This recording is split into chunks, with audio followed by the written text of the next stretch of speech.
Welcome to another episode of Talking Fast, a Gilmore Girls podcast. I'm Suzanne. And I'm Alexis. And we're two longtime fans of the show, excited to rewatch and recap it along the way. Hello. Quick announcement before we get into our main episode. We've got an exciting opportunity to share with all of you. We're going to be joining Remarkist for their month-long celebration of Gilmore Girls. For those of you who aren't familiar, Remarkist is an audio-first community hub for fans, founded by none other than John Cabrera, the Gilmore Girls actor who plays Brian on the show. We'll be joining them for a watch party of Season 2, Episode 6 on Saturday, June 11th, 3:30 Central Time on the Clubhouse app. For more info about how to join us, you can check out our Instagram as well as any of Remarkist's socials. It'll be a lot of fun, so we hope to see you there. Now back to this week's podcast episode. This week we are covering episode 8 of season 2 called The Ins and Outs of Ins. The Netflix bio for this episode is Lorelai and Sookie have the first fight of their long friendship when Lorelai panics and decides their dream of opening an inn together will fail. Wow. I wish we'd gotten more time of them, like their happy planning before we have a big fight like this, but yeah, it was a sad scene. I know. I hate, when Richard and Emily fight, when Sookie and Lorelai fight. It's like there's just certain pairings in the show that shouldn't fight for me to be happy. I can deal with Lorelai and Emily. I'm used to that, right? But even like Lorelai and Luke, depending on the circumstances, is fine. Or Lorelai and Rory, God forbid. I don't know what to do when we're in that lull I know later on where they're just fighting for many episodes. It's going to be so hard. Well, we'll get there.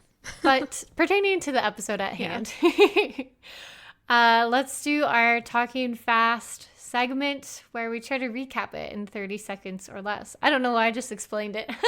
Maybe, if we have new listeners, you never know. Yeah. Okay, are you ready to go first this time? Ready is a strong way to word it, but yeah. Okay. And go.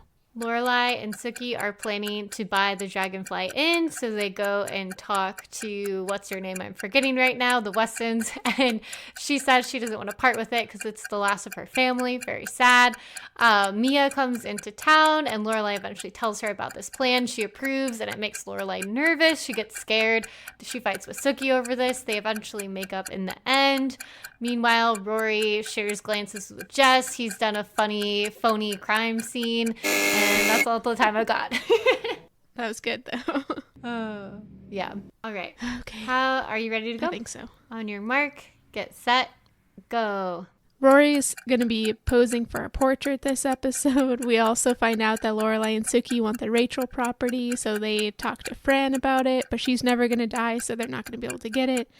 Mia arrives, and Lorelai starts to feel bad about letting Mia down, and then she fights with Sookie and calls Sookie all sorts of terrible things. Later, they make up, but during all of this, Jess has been pulling a prank on the town, and Taylor is freaking out. That was in time. Fran, that's her name. Oh, yeah. Yeah. In the spur of the moment, I panicked. Okay. Should we slow down and talk about this? Let's slow down. It was an action-packed episode. So yeah, it really was. I felt like I was constantly taking notes. I need to be careful. I think sometimes I begin to transcribe the episode. Yeah. Which is not healthy, gotta stay in the moment. It does help when we need specific quotes, though. Yeah. If it ever seems like I have a really good memory, it's mostly just because I was taking notes and I look it up. But so I want to deflect any compliments to myself that I haven't even been given yet. I don't know why I started doing this, but I've been taking all my notes by hand, which I'm way slower at now than I used to be when I used to actually write by hand every day. So yeah, I miss a lot of stuff. I wonder if we should each come up with our own shorthand for our note taking, I do have shorthands for all the names. I don't write out their full names because that just takes time. Yeah, I should think about that. We could become, what is it, a court stenographer or something? Exactly. their And they have the fancy typings. keyboards too. Yeah. Okay. Okay. Let's begin. So we start this episode off at another Friday night dinner without Richard. I'm starting to really see that why his credits say special appearances by, because he's really not showing up much. The only thing that really happens in this opening is we find out that Emily wants to do an oil portrait of Rory to help Richard get his spirits back up. Lorelai has some great one-liners to say about this, but Rory agrees as always to do what her grandparents want. I thought the funny line about this was Lorelai, she had said get out of here, and Emily says, I will not get out of here, not understanding the kind of slang usage of this phrase. It gave me such memories of Princess Diaries, and Mia saying shut up and the Queen not understanding. But in this conversation, as Lorelai begins to really unpack what she meant, she's just spouting off different sayings and whatnot, and Emily asks, would you like me to put a mirror in front of you while you have this conversation? Which I thought was hilarious. But there's going to be an oil portrait of Rory for the study, and we'll get a bit more about that as we move forward in the episode. But I think that is so Gilmore, so Emily. I've never once had any family member ask me to sit for an oil portrait. No, in my family, we barely even take pictures on our phones now of each other, except for the babies. So, yeah, this is very hoity-toity. Moving forward into the bulk of the episode, after the credits, we have the scene at Luke's diner between Luke and Lorelai, and he is helping her with some of her business ideas, like he said he would a few episodes ago. So I liked the follow through on that. And overall, the two things I noticed in this scene was the continuation of the Lorelai and Luke friendship throughout this episode. He seemed to be there for her in a lot of moments that I appreciated. And it didn't feel like it had to have these romantic undertones. It was the supportive element of the relationship, which I liked. And then second, just that this episode is going to feature heavily the sort of Dragonfly in storyline, which I'm glad that they're continuing as well, because it's the dream, Yeah. Or as Lorelai calls it here, the Rachel property. She's like, I'll come up with a different name. Yeah.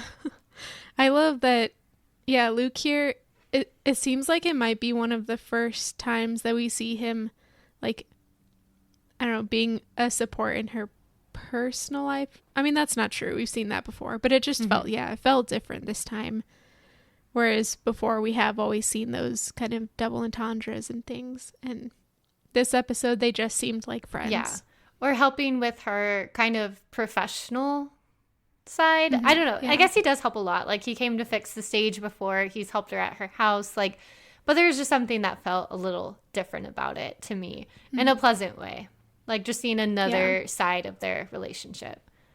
Yeah, we also get to hear more about Luke and his business acumen, which we don't really know anything about so far, except that he has his dad's hardware store. I think a good moment for a Jess sass attack also appears in this scene. As their conversation is wrapping up, Jess comes over to pour them coffee or something like that, and Lorelai asks how are you, Jess, trying to be cordial, and he says, I'm not bleeding or anything. And then he says to Luke I need to go to school, or do you want to defy child labor laws? And something I appreciate about this is that I feel maybe we haven't said it before, but Jess is a bit of a drama queen.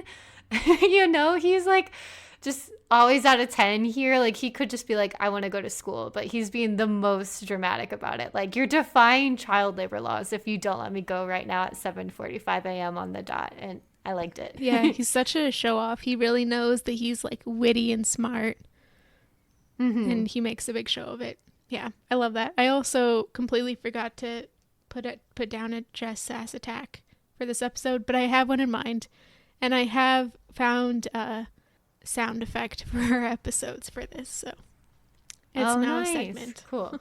after this, we go to the Independence Inn, and we get to see Lorelai and Sookie really chatting about their future. They're brainstorming name ideas.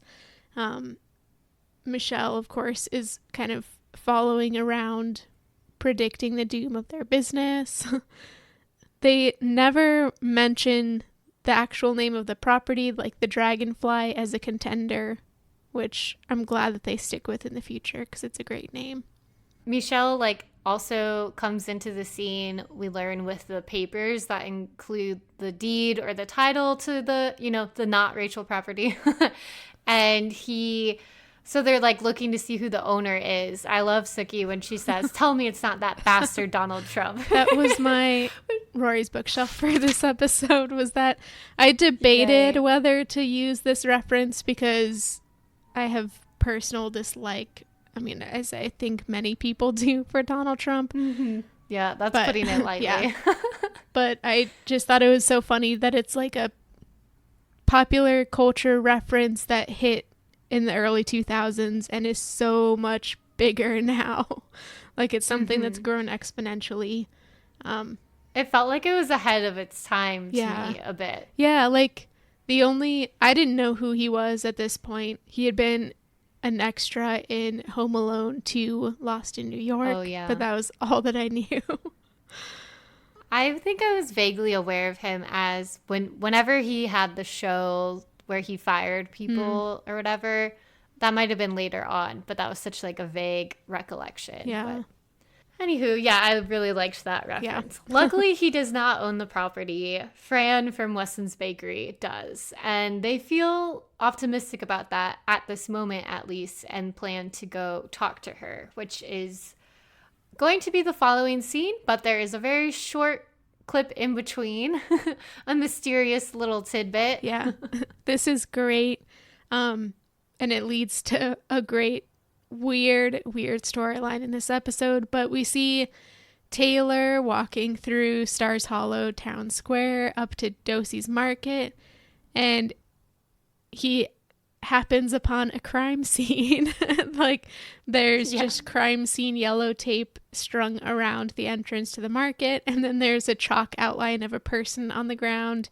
There's no person, there's no evidence of an actual crime, but this is very sus, as the kids would say. I think. And ambiguous, as we would say, maybe. Yeah. And we will only figure out what happened a bit later on in the episode. In the meantime, we are at Weston's, where Lorelai and Sookie are meeting Fran. It's very clear that they want us to know Sookie is late in this scene, which will come up later again in their argument later on. Sookie arrives talking about how she got really caught up baking, how she became kind of fixated on not serving a similar dessert as she had before. And Lorelai says she's a perfectionist and kind of just waves it off at this moment, but secretly seems to hold it in and take it out against her later on. Yeah, at this point she's really complimentary of Sookie's single-mindedness at having the not repeating desserts and stuff like that, which we'll definitely come back to. But then we have Fran arrives, and we've seen her before when Lorelai and Rory were testing out wedding cakes. Very suspiciously, since Sookie was making Lorelai's, but Fran, I guess there wasn't any kind of riff between them after that, because they seem perfectly happy talking now. Yeah, maybe because the wedding was canceled, Fran never knew. Yeah. But anyways, Fran she enters the conversation with some health gripes, just kind of talking about how she's in, I don't know, old age pain and stuff. And she sits down with them, and she continues with more health gripes that Lorelai and Sookie look aghast about. But they eventually get along to asking Fran about the Dragonfly Inn property and whether she'd be willing to sell it to them. I was pretty surprised. Lorelai says that they're willing to make an offer at that moment, which seems like, did they already go to the bank and everything? We just didn't see that, but yeah, where's this capital coming from? But sadly, Fran says no. She's really, it's weird because she starts off by saying she's really excited and thinks that they'll be really successful, but she can't sell them the dragonfly. And her rationale is that she doesn't have any family left. She's the last person in her family. So the dragonfly is all she has. I thought that was very strange. Doesn't she have the bakery? And the dragonfly is like a dilapidated old building. Like, is that really the symbol of her family? But right. I feel like we're supposed to view it as like irrational so that we're on Sookie and Lorelai's side as the viewer, and then this like conflict that doesn't seem to have like a logical bearing on the other side. I don't know. Either way, it presents this conflict, whereas we thought perhaps their journey to getting the inn would be, you know, a fairly smooth, no obstacles, but this is a big one. And it's like, well, how do you even resolve this? You know, it's not that she wants more money or something like that. It's just like, I don't know. But it brings along the funny kind of undertones of waiting for Fran to die. Or as Sookie later puts it, like wanting to know God's plan for her. or when she takes the long vacation. Yeah. And Fran does not pick up on these like not so subtle questions at this moment either. No. They keep like, well, what happens to the property if, you know, you go on a long vacation? And she's like, I don't like vacation. It's a frustrating conversation, I guess, for them, but it was hilarious to watch for us. Yeah. But what it basically comes down to is that the dream of the inn is kind of on hold. Or at least like uncertain. an impasse. Yeah. In this scene was also my Lorelai's closet for the sweater that Fran is wearing. Oh. I thought it was the epitome of like grandma fashion. It's like this big kind of, I would say, knit cardigan or sweater, and it's like blue as the sky, and it has green evergreen trees, and then kind of around one of her shoulders is a squirrel, and it's sort of like cartoonish landscape. I just love it. It's so sweet. Wow. I didn't even I would wear that. We will have similar Lorelai's closets as mine comes up in just a minute.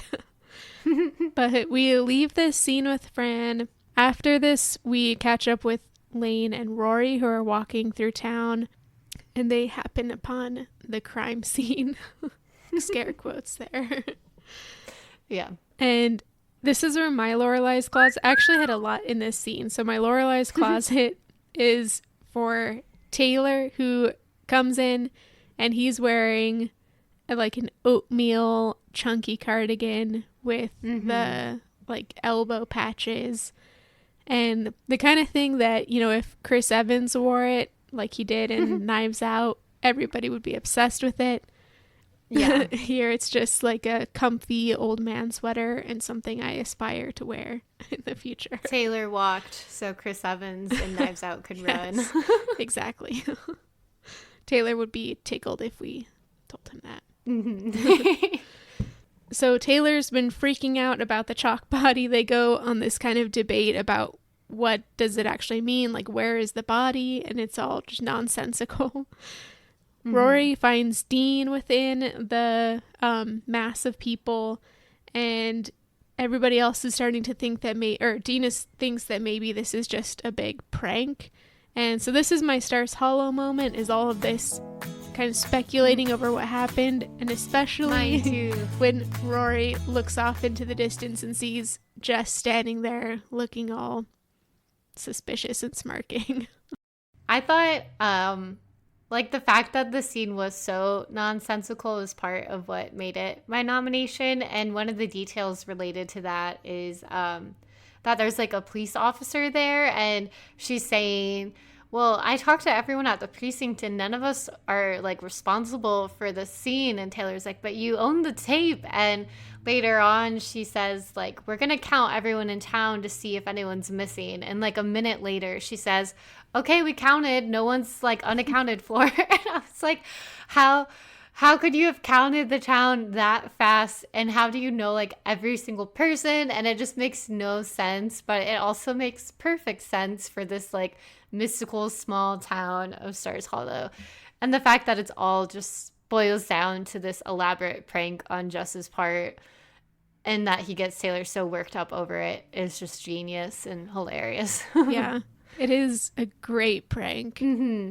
And like we've talked before about how Jess, like he's not like mean-spirited or anything, but he knows that he can push people's buttons, and so he does it. And this is like such a harmless way to do that. Right. And so creative as well.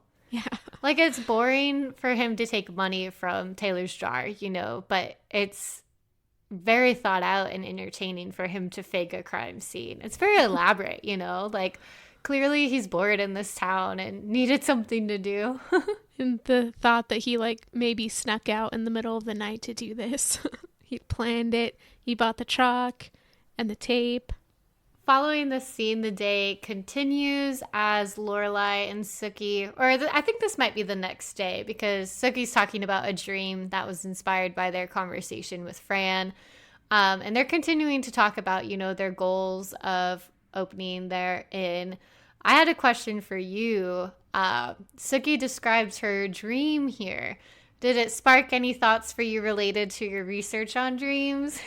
Well, so we could go a Jungian path here and talk about Carl Jung's dream anima theory, which is that everybody's like shadow side is personified in their dreams as like either a dark woman lurking on the edge of their dreams or a dark man like lurking on the edge of their dreams, kind of like I was just thinking of The Princess and the Frog Disney movie and the like magician guy who's just always kind of lurking there.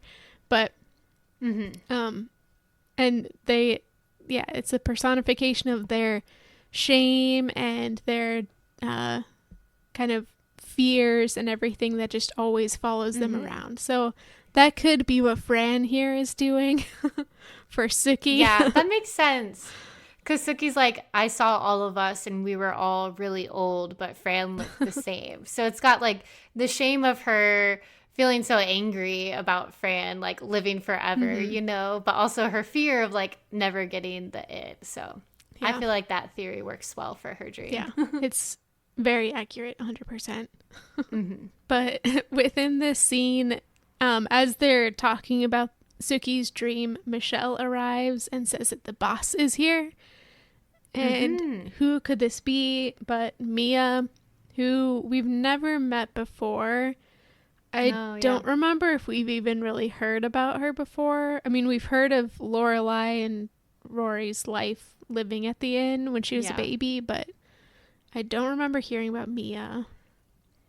If we have, it's been in passing, but which makes it feel so weird when like every single character greets her with like extreme familiarity. Like she's been a steady presence this entire time, and I was almost confused into thinking like, was she in season 1 and I just forgot? But no, it's like this is her first appearance actually. And I guess she lives out in San Diego, it sounds like, so she's just visiting and Lorelai manages everything for her.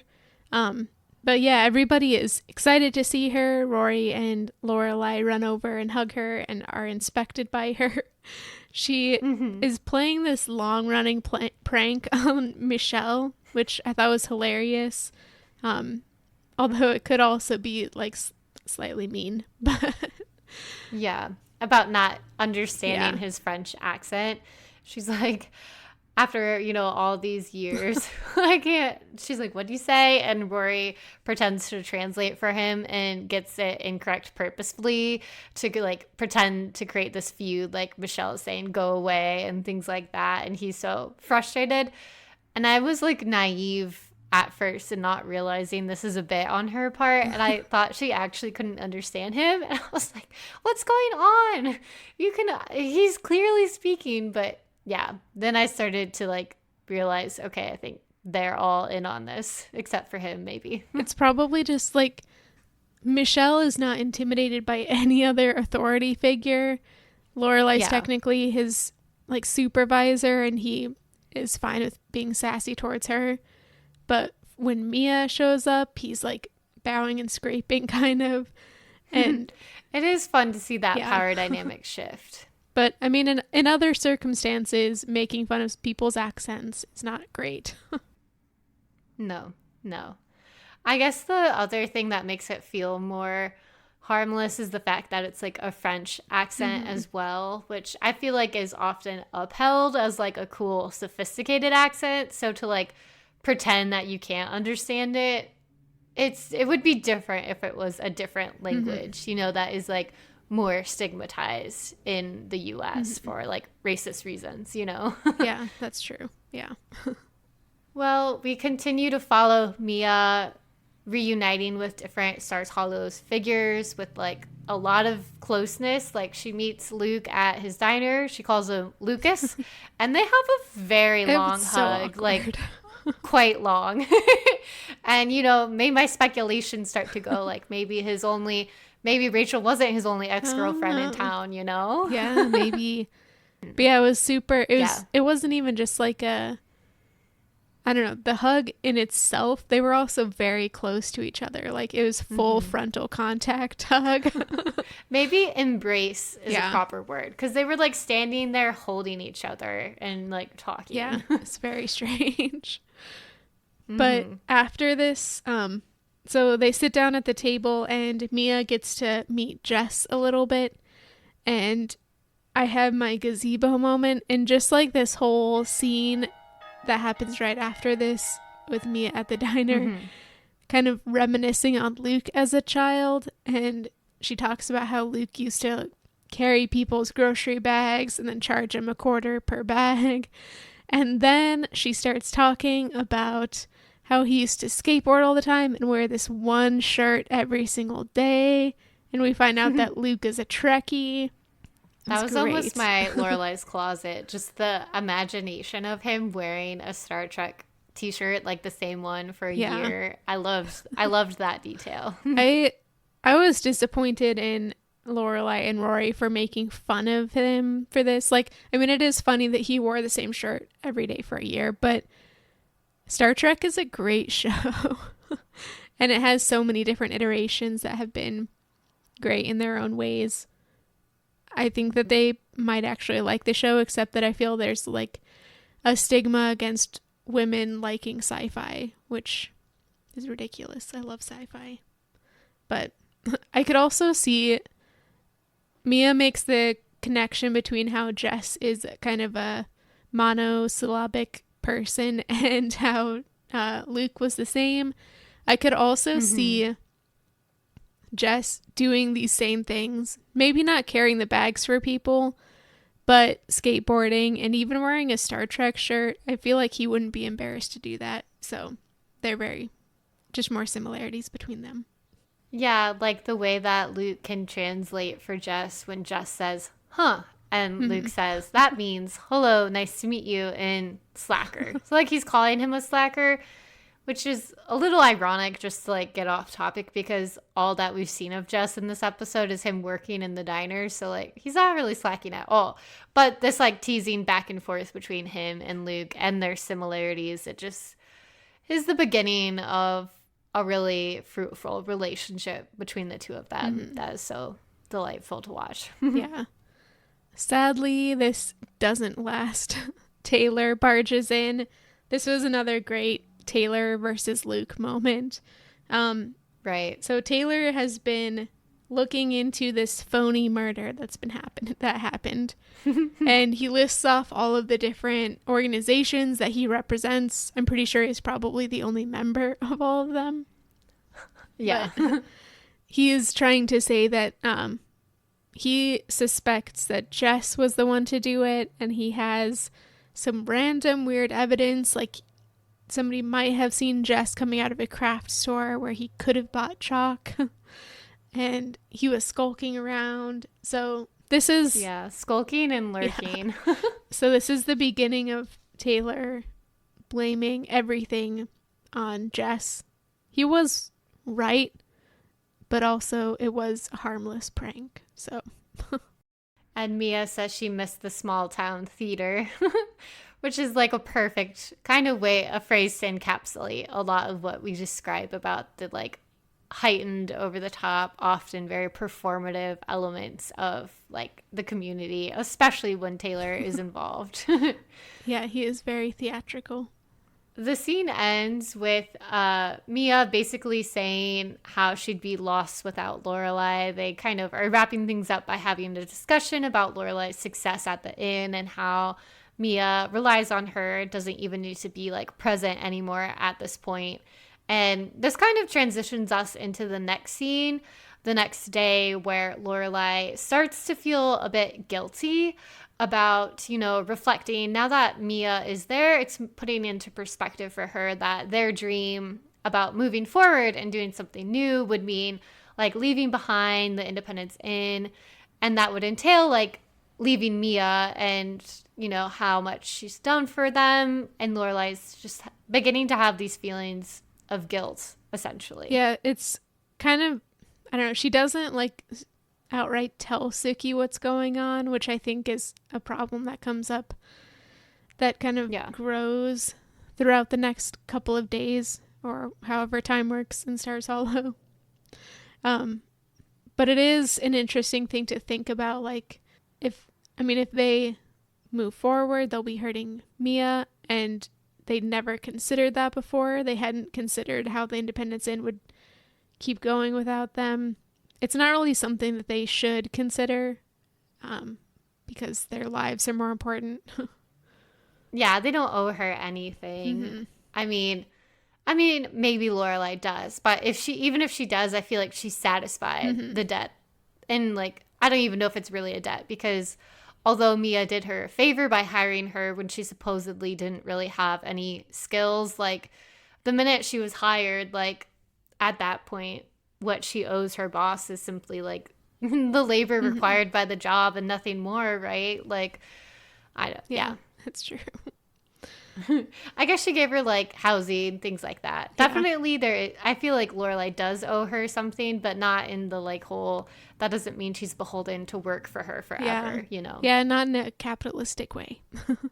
Yeah, I guess that's like the lens I fell into of like, you can leave your boss at any point. You are replaceable. That is how they view you. You will, you know.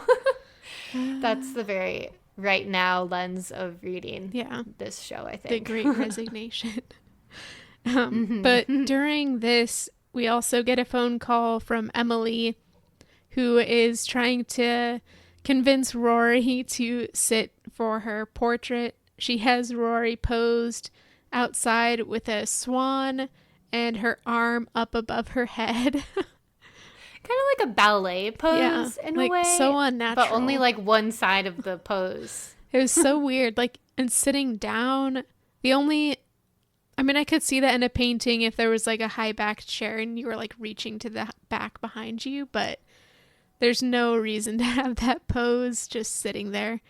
And I'm assuming, to sit for a real portrait, I think takes many days, and this is obviously sped up, but it would at least take many hours, and you can't just sit there with your arm above your head for hours. Yeah.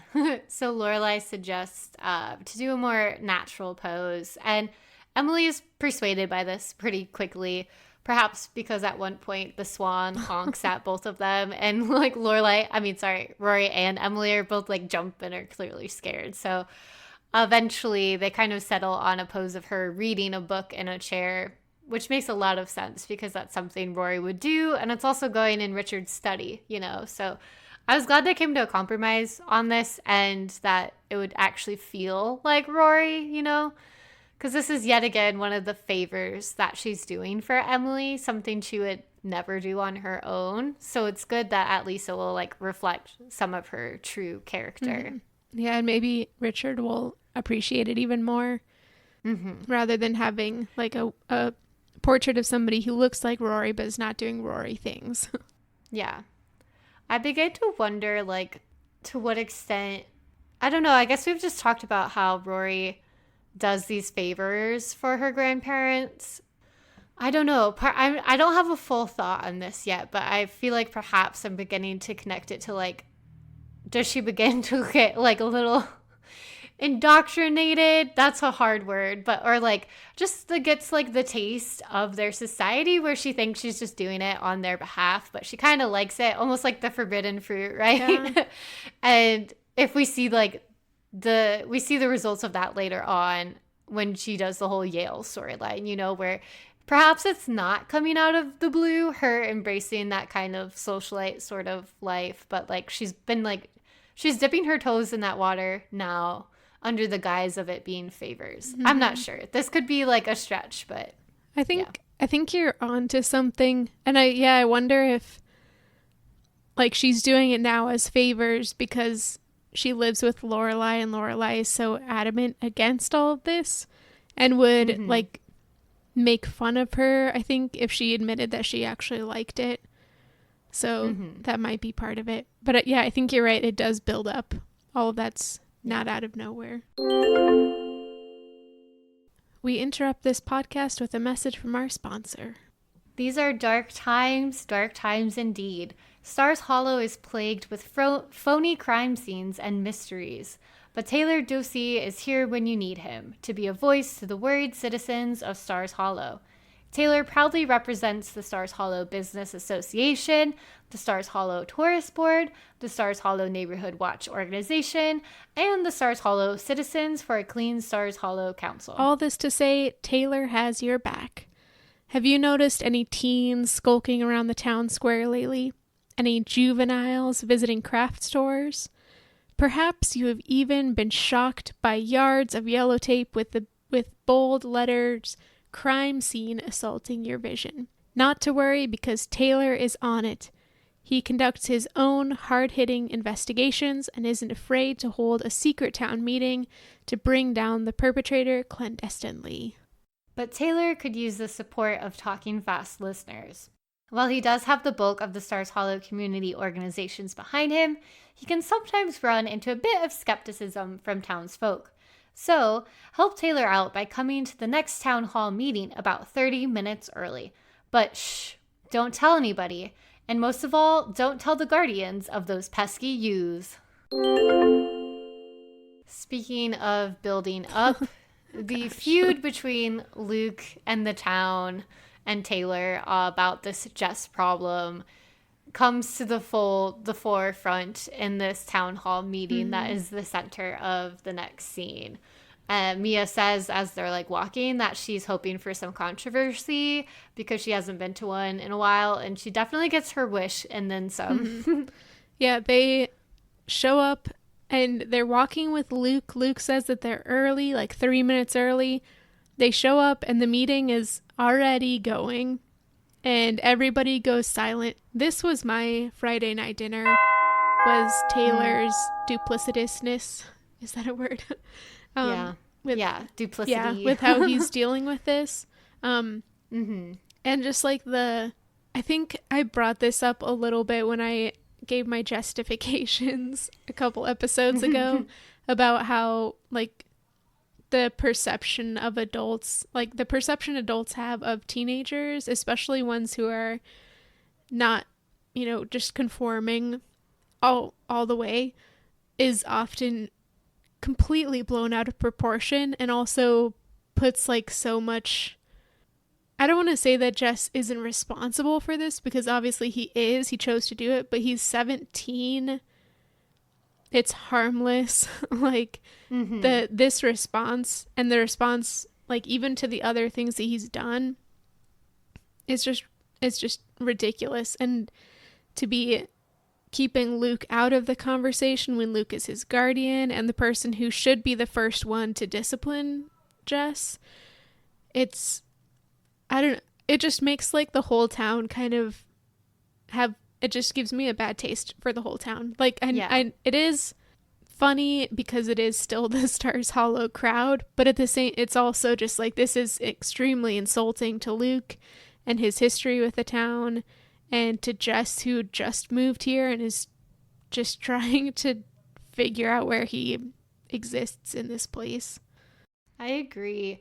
I was like, I didn't want to be dramatic, but like, and I'm trying to think about how to phrase it, but I thought there were some interesting like clues throughout this episode too, like about this whole, like, first of all, like you mentioned, like he's not there and they didn't even tell his guardian about it. And they literally say like the charges against your nephew, like there's no sense of like the actual, they're like putting him on trial where no one is there to speak for him and he hasn't actually been like convicted or like, you know, guilty, like innocent until proven guilty. There's none of that. And there's at the end, like Luke jokes about tar and feathers, which is first of all like a rather violent thing to joke about, but Taylor like considers it, and I think it's supposed to be a joke, but he's like, oh, I hadn't thought of that. And later on, the last clue I was thinking about, or not clue, but just detail, Jess mentions that the fact that they met to talk about him in this town meeting was very To Kill a Mockingbird.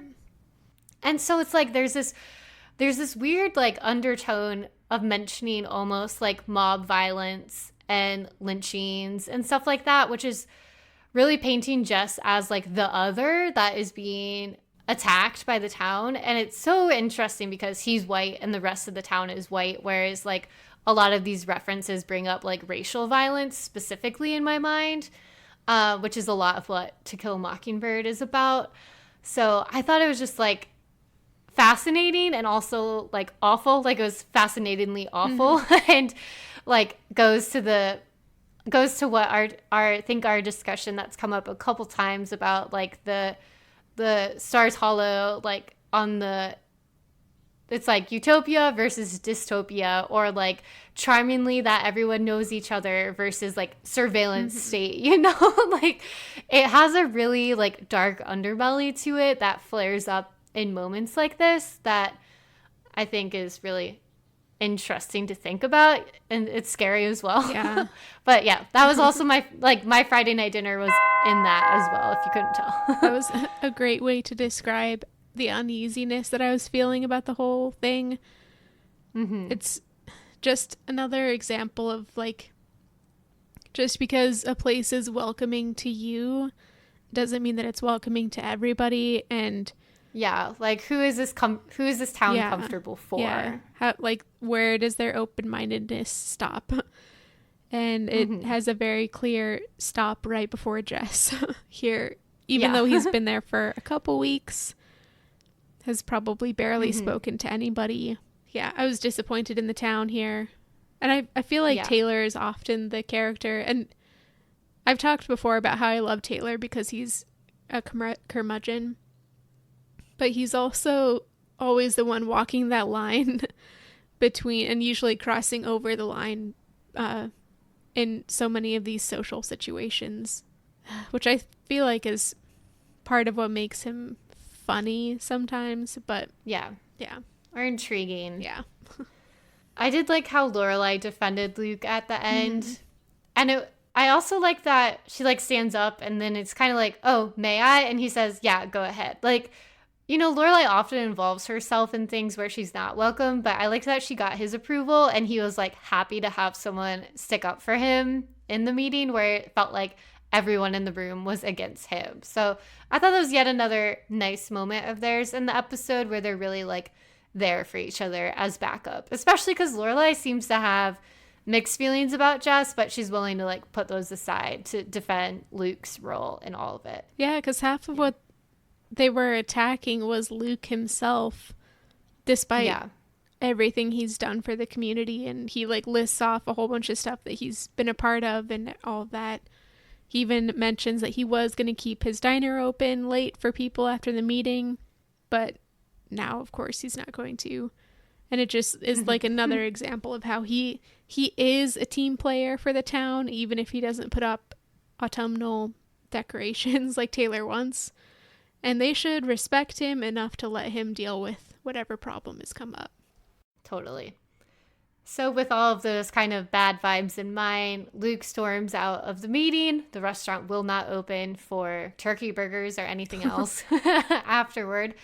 And, Mia, Rory, and Lorelai leave on their own.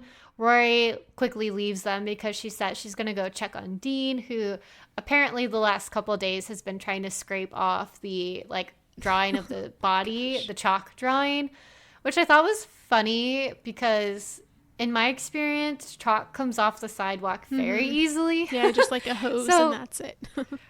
Yeah, so I'm like, Dean, you okay, buddy? You can't quite figure out how to get it off the sidewalk? What? Or did Jess actually use a material that isn't chalk and it's actually more difficult to get off? Either way, it's kind of funny to me. I wish he had used spray paint and then it just was there for the rest of ever.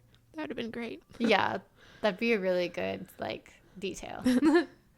But after Rory has disappeared, Lorelai and Mia go and continue to walk around the square, and this is finally the opportunity for Lorelai to bring up the potential that she and Sookie will be leaving, and she tells Mia that they're planning to open their own inn. Mia is initially very supportive. She thinks that they're both super talented and they'll be a great success. And then she admits that, or asks, what their timeline is, and admits that she would like this to happen sooner rather than later. And we find out that Mia has only kept the Independence Inn because Lorelai and maybe Sookie worked there and she didn't want to sweep their jobs out from under them. And this is, Lorelai doesn't respond to this very much, but you can see something change in her face. Yeah. It's just that Mia would shut down the Independence Inn or sell it is just something that she hadn't even considered at all. She thought it was just going to be a conversation about her and Sookie moving on. And now it's Mia is moving on as well. So yeah, it's definitely a turning point in the episode. And I feel like something that if you hadn't seen it before would come as a surprise because you're in theory, it means everything is going to work really well. And it's great that Mia didn't have any hard feelings about them leaving. But it leads to the fight in a moment. I was kind of moved by the fact that Mia kept the inn open on behalf of Lorelai, because just a few minutes ago we were talking about does Lorelai owe Mia anything, and to think about that detail, it's just if only all wealthy people were that kind, maybe capitalism wouldn't be so bad. But that's not how it works usually. But it's in Mia's character is super interesting in the fact that I think it only works because she's there. This is her only episode? She has another episode later on. The casting has changed, but when they go out to her wedding, it's when Rory's with Logan. So it's for quite a while. Okay. Yeah, but her character is completely good. She's does everything right. She's so kind. She's funny, all of these things. And I think it would be boring if she was always there. But she just kind of arrives quickly, leaves quickly. And we see that she's kind of this guardian angel figure for Lorelai and Rory. And yeah, I think it works in small doses. You can't have someone like that perfect around all the time. That's true. But we end off the night here, and then we're going to get into the real doozy of the episode. And I'm not talking about Taylor Dosey. I'm talking about the fight that comes next. So I guess it's the next day. We're back at the inn. Sookie comes up to Lorelai. I guess they're getting ready for a wedding, so Lorelai's putting together the event planning stuff. Sookie is talking about some inspiration she had for the wedding menu. Lorelai is just being super short and cold to her, not really giving real responses. Finally, after a while, it starts to throw Sookie off a little bit. Then Lorelai goes on this tirade about how maybe they shouldn't be looking at starting an inn. She talks about how Sookie is really unreliable, and she talks about the business economy, and she's just condescending towards Sookie this entire time. And it's heartbreaking to watch. It's so sad. Yeah. I feel like in this moment, and then later on when Lorelai apologizes, what is addressed is the fact that Lorelai was like cruel to her, and that Lorelai's confidence in them and Sookie and their dream was like shaken, and her apology is basically like, I was taking out my like worries on you. I'm sorry, and I promise that my confidence isn't going to falter moving forward, which is great and all, but like they never address Lorelai's own faults in their business partnership here either. Like, her problem is that she hasn't been communicating any of these thoughts or doubts clearly and openly. Like, if she truly does have a problem with Sookie's punctuality or her practicality when it comes to like sticking to a budget for a new inn, like there's a way to have that conversation without being condescending about it or bringing it up in the middle of an argument. And I feel like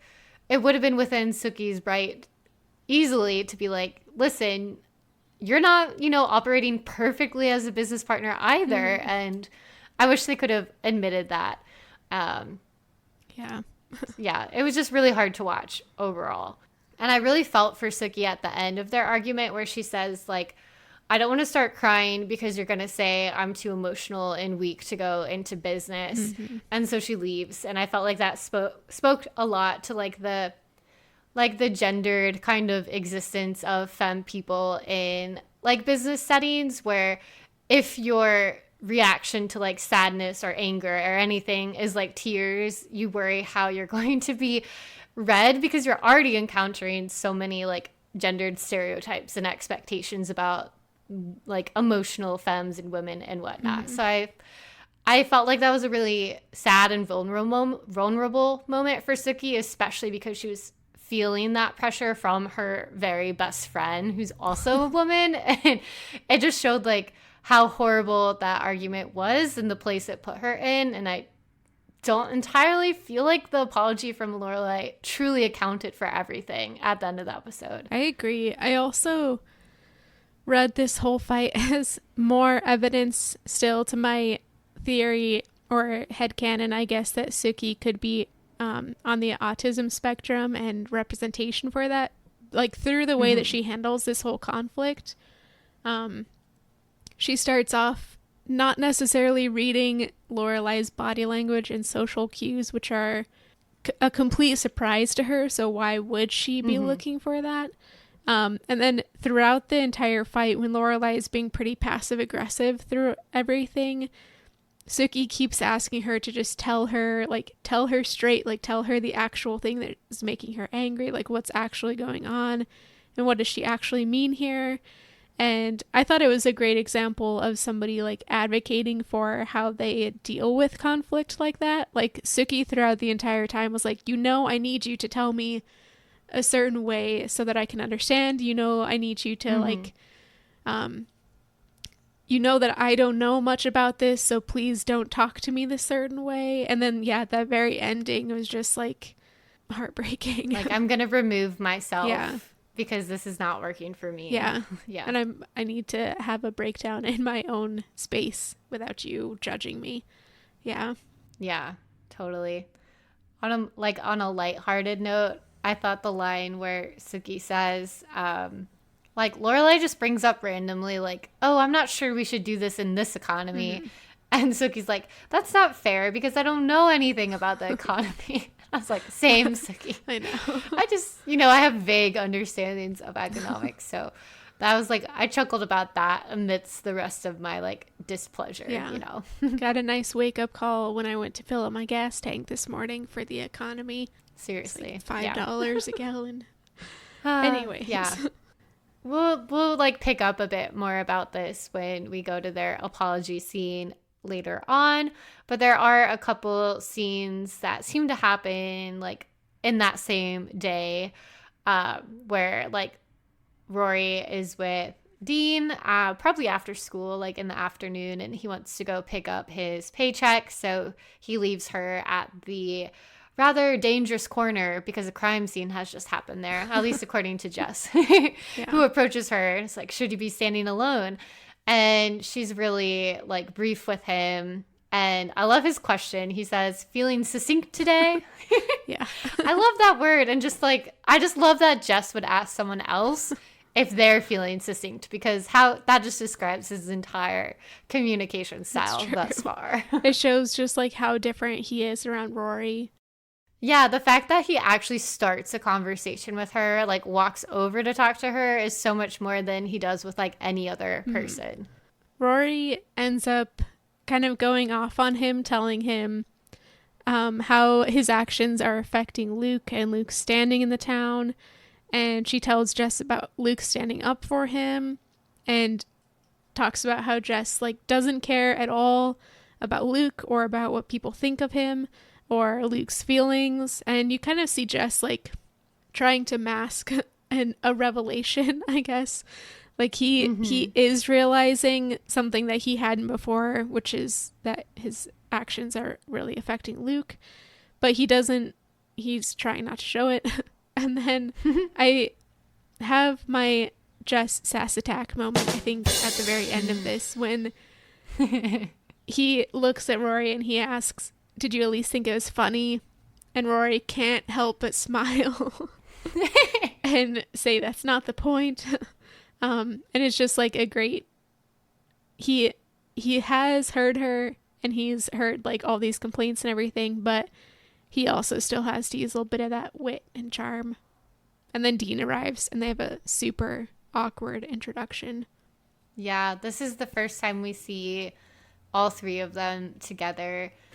And it's very short statements that mean a lot. Jess is like, boyfriend? And Rory says, of course. He says, sorry, you didn't say. And Dean doesn't seem that fazed by Jess yet. Like, he kind of looks back at him as him and Rory walk away, but it's not even like an evil look yet, you know, ... Yeah. I thought it was, I just hadn't realized yet that Rory had never told Jess that she had a boyfriend. So I thought that was an interesting little tidbit that might be foreshadowing. Yeah, it foreshadows so much of how Rory interacts with Jess and Dean both throughout the season that I have problems with, but we'll unfold it as we go. My Rory's bookshelf was in this scene when Rory describes Jess as Holden Caulfield, who's like the protagonist of The Catcher in the Rye, which was from 1951. I actually read this book in a class that was about like American rebels and like rebellion and stuff like that. And I didn't love the book, honestly, that much. And Holden becomes this kind of like iconic sort of teen rebel, teen angst kind of figure in like 20th century fiction, but it didn't really resonate with me at all. It's very much like, I feel like the white boy teen angst in particular.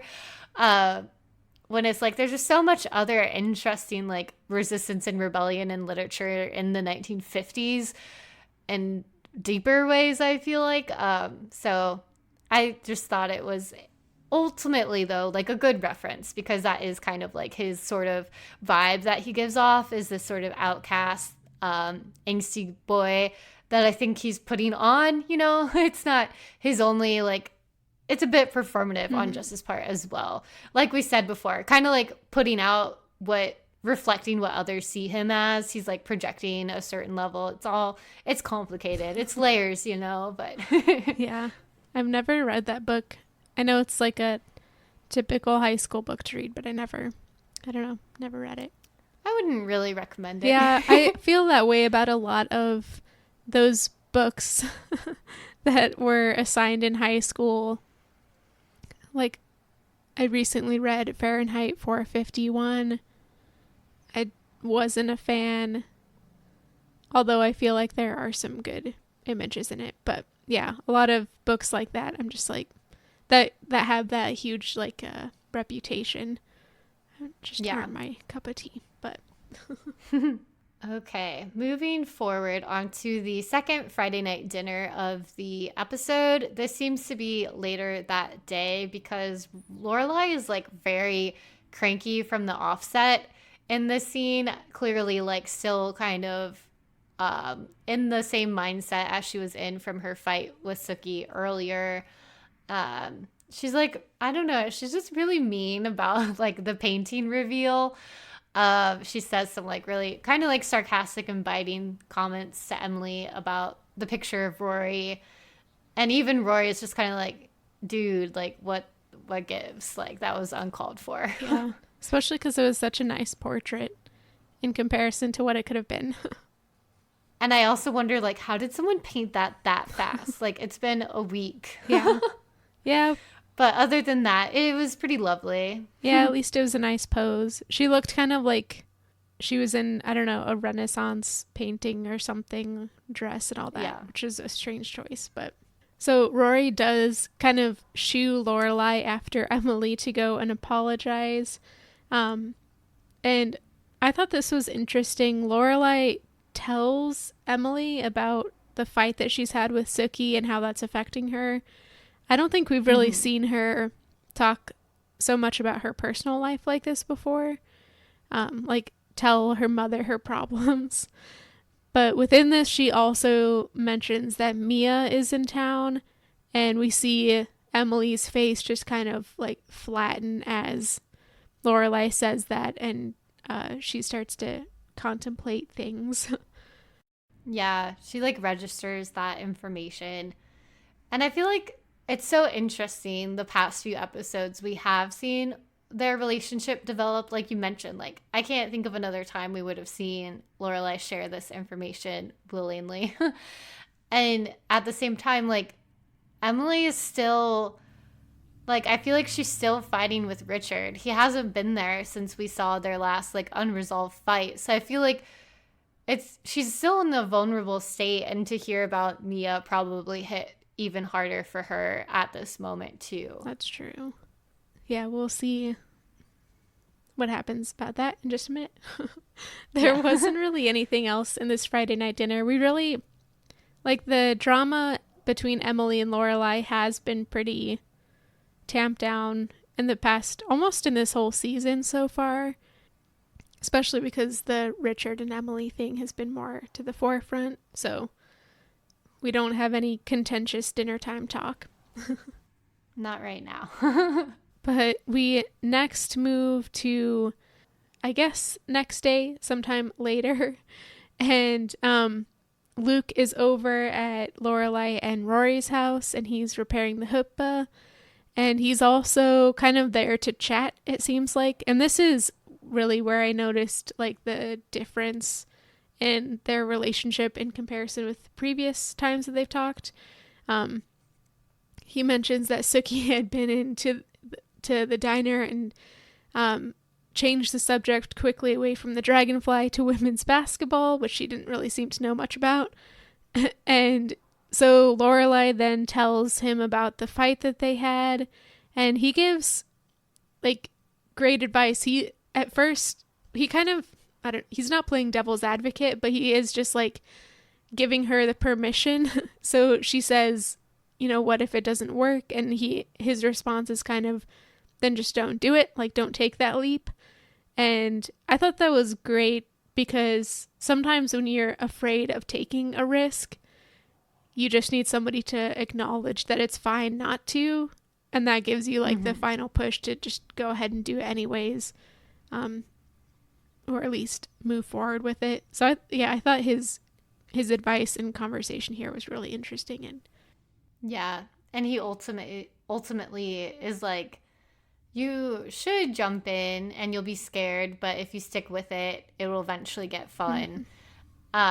Which was another good bit of advice. And overall, I feel like it gives us a glimpse to the whole like, he can be there to help with like this conflict resolution or help her make these big decisions without getting too into like, yeah, because he's like, you could stay at the inn and be fine, or you could jump in and take this risk. And he just like ultimately helps her make that decision and probably inspires her to go talk to Sookie as well. It's like, perhaps they could have a healthy romantic relationship down the line. Go figure. Yeah, if they just continue talking like this.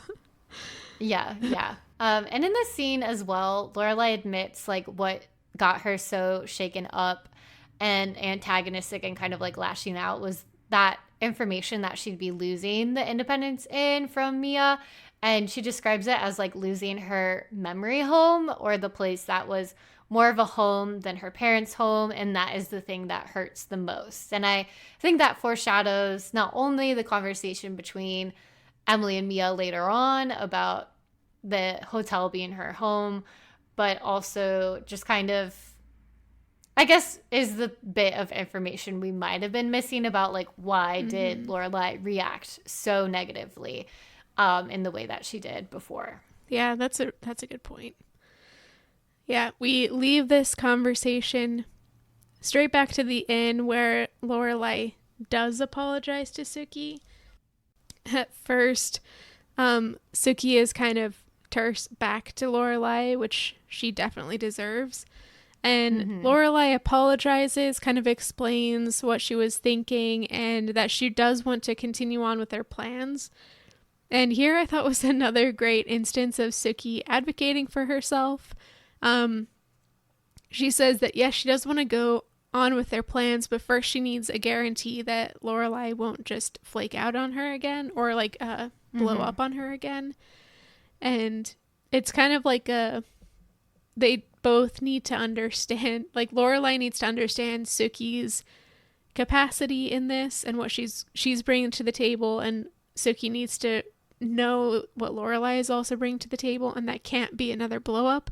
So I thought that was a great way for Sookie to accept the apology. She could have easily just said like, yeah, it's okay, which I feel like is often kind of what we're, I don't know, encouraged to do, is just accept an apology. But sometimes you do need that extra assurance that it's not going to happen again, because you can apologize all you want, but if you keep doing the same thing, then your apologies don't mean anything.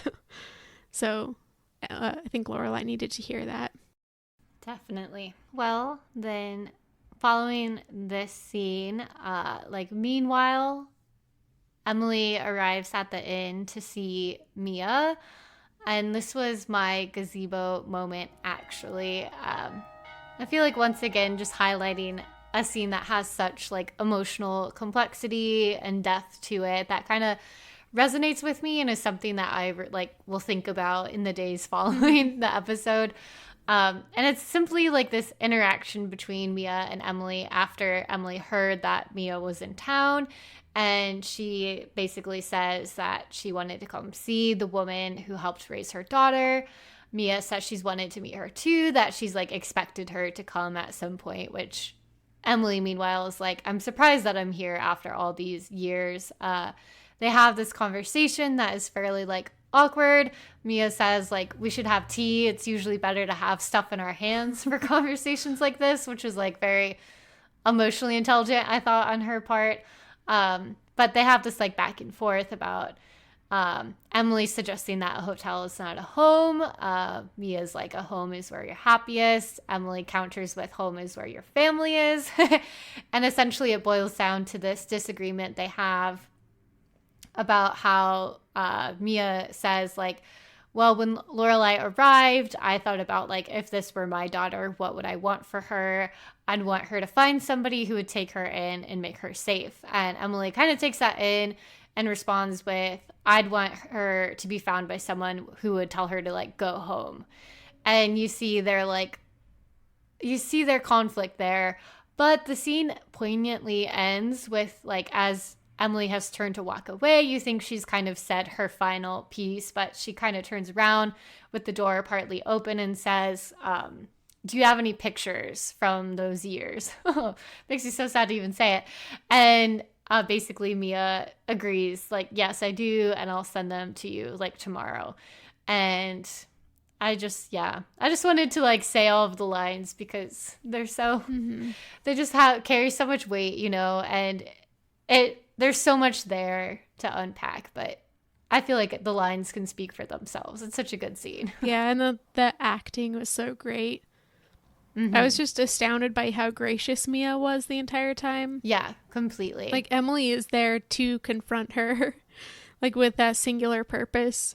And Mia is just like welcoming and understanding, and she doesn't push Emily, and she doesn't like try and defend her choice to take Lorelai in, really. And so that means that Emily can't really get antagonistic or anything. So yeah, I thought it was a great scene, and I would love to see all those baby pictures also. That'd be so cute. Yeah, I feel like overall you feel Mia's compassion in like quiet and graceful ways in the scene, and Emily's like hurt, of course, but also like the optimistic reading of it is perhaps like her closure as well. Like I hope meeting Mia and then getting photos of the years that she missed out on, I hope those are like little things that can give her some resolution about the things that she missed out on. Again, of course, this isn't resolved perfectly right now, but it could be a moment of closure for her. And it's interesting the parallel that pictures are playing in this episode, like with the portrait of Rory to have this big significance for Richard and also for Emily, as kind of like Rory is now a huge part of their lives and somebody really dear to them. And then also she's also missing pictures from all these years. And I don't know. There's not really a huge point to that, but I was just noticing that pictures are playing a huge part here. Yeah, I think that's a good point, especially because at one point they talk about how Lorelai never got the painting of her done because she went through like 3 painters and she scowled the whole time and things like that. So it's like and also Lorelai destroyed her baby pictures, right? So there's like so much like missing like photographic or painting captures of Lorelai as their daughter. And like when Lorelai was Rory's age, that's like when this kind of like black hole opens up in terms of memories and whatnot. So I do think you're on to something there about like Emily's like eagerness to capture like evidence of these memories and family members and whatnot. I hope she makes a little scrapbook. Yeah. But after this, we finish up the episode with a quick scene at Luke's again. Lorelai is talking about how she's happy that the fight with Sookie is over. And so am I. And then we get this great moment of they order toast or something, and Luke is like, well, I can't do toast, or it'll take a while because I just have this small toaster. And Jess comes over, flips the big toaster on, is like, he's fixed it. Of course, he doesn't take credit for it, and he denies that he did anything. But as he's walking out the door, he and Rory exchange this glance that I thought was very loaded. Yeah, it kind of mirrors their earlier eye contact they make where like Rory sees the phony crime scene and looks at Jess and like knows he did it. And here she looks at him and knows that he like listened to her and did something nice for Luke. And it's just the very beginning of like, their relationship where they know each other on this like deep level already from their like very few conversations. Yeah, they have such a connection, an intellectual connection. Indeed. Well, that was the episode. I'm surprised that we got through it without missing a lot of things because it was a jam-packed episode. Full of emotional moments. Yeah. And don't forget to like and subscribe wherever you're listening. Please give us reviews. Not to beg, but please give us reviews. And follow us on Instagram. Alexis has also started at TikTok, so you can keep up with us there. And don't forget, those are both at Talking Fast Podcast. And don't forget to email us your gazebo moments that we're collecting for a recap episode at talkingfastpodcast@gmail.com. Okay. See you next time. Talk to you next week.